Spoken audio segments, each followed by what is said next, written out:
জাতীয়তাবাদ কি?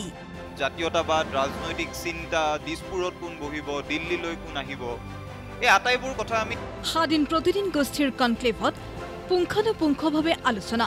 প্ৰত্যেকজন অসমীয়া ভাৰতৰ যিমান সৰ্বভাৰতীয় পৰীক্ষা আছে সেইবোৰত অৱতীৰ্ণ হয়, যাতে আমাৰ এই এইমছৰ বোৰ্ডবোৰত জইণ্ট ছেক্ৰেটাৰী লেভেলত অসমীয়া নাম থাকে। বিশ্বতো আজি চাওক ৰুবুল মাউতে এখন কিতাপ মোৰ এটা সপোন আছে, ভাৰতত যেতিয়া মাউত উপাধি মানুহজন দেখা পাওঁ, অসমীয়া হিচাপে মোৰ বুকু গৌৰৱত ফুলি উঠে। আৰু প্ৰত্যেকজন যুৱ প্ৰজন্মই সেই দৃষ্টিভংগীটো লওক, কাৰণ সেই যেতিয়া ভাৰতত কিবা এটা আৱিষ্কাৰ হ'ব, নোবেল প্ৰাইজ হ'ব, আৰু তাতে এজন বৰা হাজৰিকা আমি শইকীয়া দেখা পাম, আমি অসমীয়া হিচাপে গৌৰৱান্বিত হ'ম। আমি কেৱল ৰাজনৈতিক জাতীয়তাবাদৰ কথা পাতো, জাতীয়তাবাদটো ৰুবুল মাউতে নোবেল পোৱাৰ দিনাও আমি আশা কৰো তেওঁ এদিন নোবেল পাব, সেইটো এটা জাতীয়তাবাদ।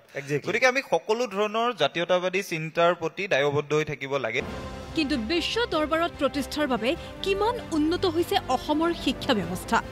মোৰ ইচ্ছা আছিলে মিউজিয়লজি ছাবজেক্টটো পঢ়াৰ। মিউজিয়লজি হৈছে মানে সংগ্ৰহালয় বিজ্ঞান, যে অসমত এতিয়াও সংগ্ৰহালয় বিজ্ঞান ছাবজেক্টটো নাই। যিও চৰকাৰ নাহে কিয় সদায় এইটোৱে কথা কৈ যায় যে 24 লাখ নিবনুৱাক চাকৰি দিব, কিন্তু সেই যে নিবনুৱাসকলক যে চাকৰি দিবলৈ কি লাগিব? স্কিল লাগিব। এনেইতো আমাক চাকৰিটো দি নিদিয়ে, আমাৰ সেইটোৰ বাবে আমি উপযোগী হ'ব লাগিব। সেই উপযোগিতাটো আমি ল'বলৈ বাবে যোনখিনি স্কিল ডেভেলপমেণ্ট লাগে আমাক, সেইখিনি অসমত হয়তো নাই। এতিয়া যোনটো অসমৰ বাজেট ওলাইছে আপোনাৰ ছায়েন্স এণ্ড টেকনলজি, 90 কোটি টকা এইবাৰ ধাৰণ কৰা হৈছে। বাকী স্কিল ডেভেলপমেণ্টৰ নামত যোনটো আনাডাৰ ভেৰি ইম্পৰ্টেণ্ট এছপেক্ট ষ্টুডেণ্টছৰ বাবে, তাৰ বাবে 70 কোটি টকা ধাৰণ কৰা হৈছে। আনহাতে অন দি কণ্ট্ৰেৰী আমি যদি আঁচনিসমূহ চাওঁ, যেনেকৈ অৰুণোদয় আঁচনিৰ বাবে 5,000 কোটি টকা ধাৰণ কৰা হৈছে। অৰ্থনৈতিক স্বাধীনতাৰ দিশত কোন দিশে অসম? প্ৰতিদিন টাইমৰ কাৰ্যবাহী সম্পাদক সুনীত কুমাৰ ভূঞাই আধৰা অনুষ্ঠানত মত পোষণ যুৱ প্ৰজন্মৰ প্ৰতিনিধিৰ। আপুনি বিশ্বাস কৰেনে, আমি যাক মিয়া বুলি গালি পাৰি থাকো, এই মানুহখিনিয়ে যেতিয়া খেতি পথাৰত ব্যস্ত হৈ থাকে, আমি ৰজা ঘৰীয়াৰ পৰা টকালৈ বিহু পাতি থাকো।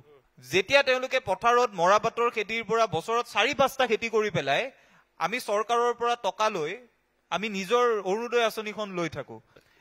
যিটো জাতীয়তাবাদী আন্দোলনৰ সূচনা অম্বিকাগিৰি ৰায়চৌধুৰীয়ে কৰিব বিচাৰিছিল, যে অসমৰ জাতীয়তাবাদত ৰাজনৈতিক কথা থাকিব, সমান্তৰালভাৱে অৰ্থনৈতিক কথাও থাকিব, তেওঁ নিজে এটা প্ৰেছ স্থাপন কৰিছিল, অৰুণা প্ৰেছ। আৰু আপোনালোকে বিশ্বাস নকৰিব, অৰুণা প্ৰেছৰ বাবে যিবোৰ চিয়াহীৰ দৰকাৰ হৈছিল, মায়াবিনী কেমিকেল ৱৰ্কছ বুলি নিজে এখন প্ৰতিষ্ঠান স্থাপন কৰি চিয়াহী নিৰ্মাণ কৰিছে। মানে তেওঁ বেলেগৰ চিয়াহীৰে নিজৰ প্ৰেছো চলোৱা নাই। গতিকে সেই অম্বিকাগিৰি ৰায়চৌধুৰীৰ যিটো অৰ্থনৈতিক জাতীয়তাবাদী ধাৰা, সেইটো মই ভাবো এতিয়া অসমৰ উঠি অহা প্ৰজন্মটোৱে বুকুত সামৰি লৈছে। আলোচনাৰ বাবে দ্য কনক্লেভ 2025ত যুৱ প্ৰজন্মৰ দৃষ্টিত অসমৰ পৰিস্থিতি বৰ্তমান কেনেকুৱা? অসমক লৈ দেশে বিদেশে থকা শিক্ষাৰ্থীয়ে কি ভাবে?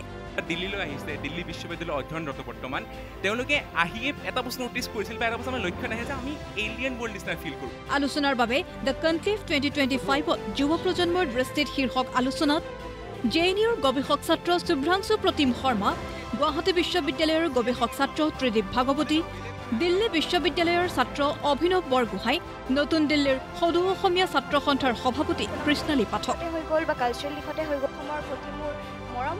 চাৰিগৰাকী শিক্ষাৰ্থীয়ে অভিমত ৰাখি ক'লে, বিশ্বৰ যিকোনো ঠাইত থাকিলেও পাহৰিব নালাগে শিপা।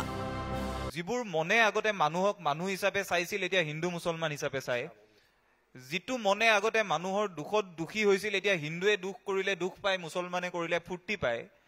এই যিটো ৰাজনৈতিক সংস্কৃতি বিগত সময়ত অসমত গঢ়ি তোলা হৈছে, এই ৰাজনৈতিক সংস্কৃতিটোৰো কিন্তু নতুন প্ৰজন্মই আমি বিৰোধিতা কৰোঁ। আমাৰ সপোনবোৰ এক হৈ তেতিয়াই থাকিব যেতিয়া এনেকে ভাগ ভাগ কৰা কামবোৰ বাদ দি জ্যোতিপ্ৰসাদৰ যিটো বাট, লুইতৰ পাৰেৰে জান-জুৰি নৈয়েদি নিজৰাৰ কাষেদি জোনাকত বালি ভাত খাই, মহাভাৰতৰ বাটেদিহে বিশ্বসভাখন চিধাই লুইতৰ পাৰত নাই।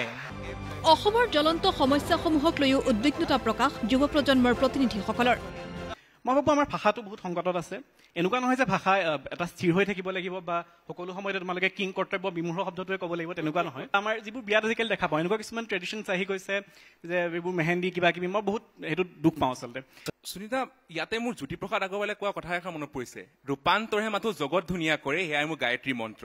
এতিয়া হয় এজন অভিনৱ বৰগোহাঁই ৰামদেৱ কলেজত দিল্লীত আছে, কিন্তু যিজন অভিনৱ বৰগোহাঁই মাজুলীত আছে বা ডিফুত আছে, তেতিয়া তাতেই বহি পিনে, তাত কটনত বহিও বা ডিব্ৰুগড় ইউনিভাৰ্চিটিত বহিও, গুৱাহাটী বিশ্ববিদ্যালয়ত পঢ়িও কোনোবাই পৰিৱৰ্তন আনিব পাৰে। অসম কেৱল অসমীয়াৰ বাবে এই সত্তাটোৰ পৰা আমাক কোনেও ৰাখিব নোৱাৰে, কোনেও ৰুধিব নোৱাৰে। ধন্যবাদ অভিনৱ, শুভাংশু, কৃষ্ণালী আৰু ত্ৰিদীপ ভাগৱতী।